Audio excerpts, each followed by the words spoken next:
Now it's time to return to the before land, to imagine this future we want and make it come to pass. Imagine a just nation. This could be resistance theatre during apartheid, but this performance takes place in 2024. The political struggle has been won, but it is an inconclusive revolution, stuck somewhere between the past and an uncertain future. Imagine all our people living in harmony.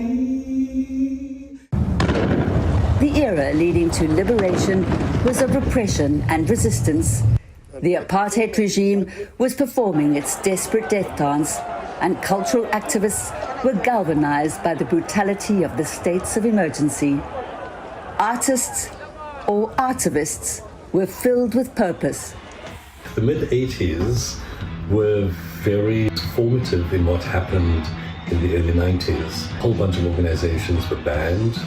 Many leaders of organizations were detained without trial.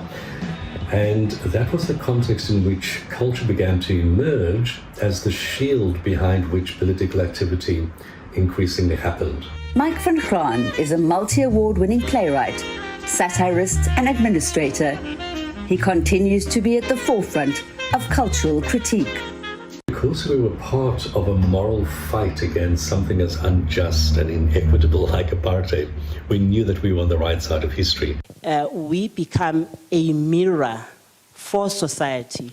So if you're an artist or if you're a human being, become a tool for some kind of change or some kind of impact.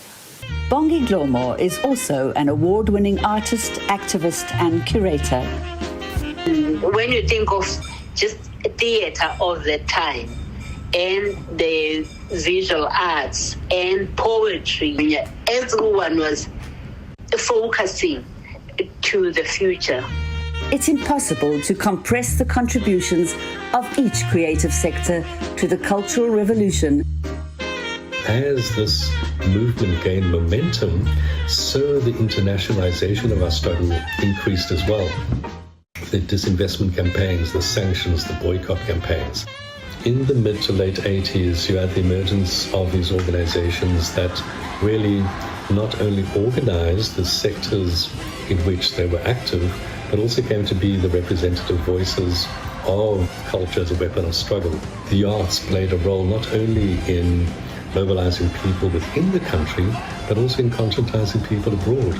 With the dawn of democracy in 1994, when South Africa was transformed from its pariah status into Cinderella at the Global Art Ball, arts and culture were embraced as its shining stars. We were all new into this new dispensation. We were all finding our feet. In 1995, South Africa launched its first Africus Biennale in Johannesburg, a global art extravaganza. So there was the thinking that we could bring in this watershed moment. So it was a celebration.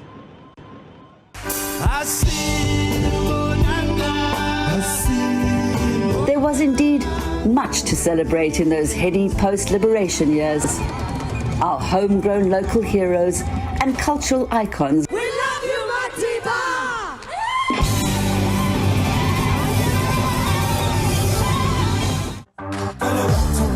Music styles from the townships, like Kwaito, were embraced across the cultural and colour divide. When we started making the breakthroughs with Kwaito, like when Kalakata crossed over and Mandoza, and I could see the actual manifestation of social cohesion happening with one of the works that we created, that still exists. And we should be capitalizing on that appetite for our beautiful collective South African culture, and we're not. The late Dr. Ben Ngubane became the first post-apartheid Minister of Arts and Culture. Mike van Graan was his special advisor, and together with all cultural stakeholders, he crafted the first white paper on arts and culture in 1996.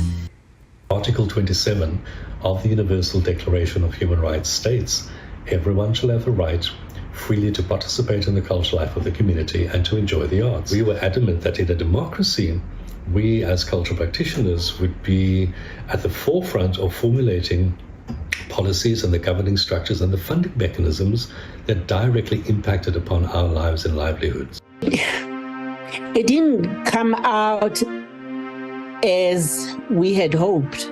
We need to have publicly funded institutions existing at arm's length to government and politicians so that freedom of expression would not be compromised. Nothing has become of the white paper. There's no implementation. There's only this occasional reference back to the white paper.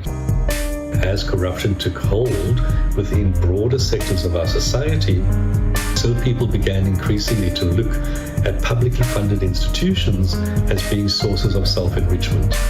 That was the beginning of the death of the different community art centers. We need to understand our economic significance to the GDP of South Africa, and the biggest driver of that will be when we take our wonderful collective cultural brand internationally. We are able to make things happen with no money. Our people are still dying as paupers. I am not very sure it's going to change, but we are here in order for younger people that are looking at us, and let's see where they take this to. You may say I'm a dreamer, but I'm not the only one. I hope each day more will join us, and we can live as one.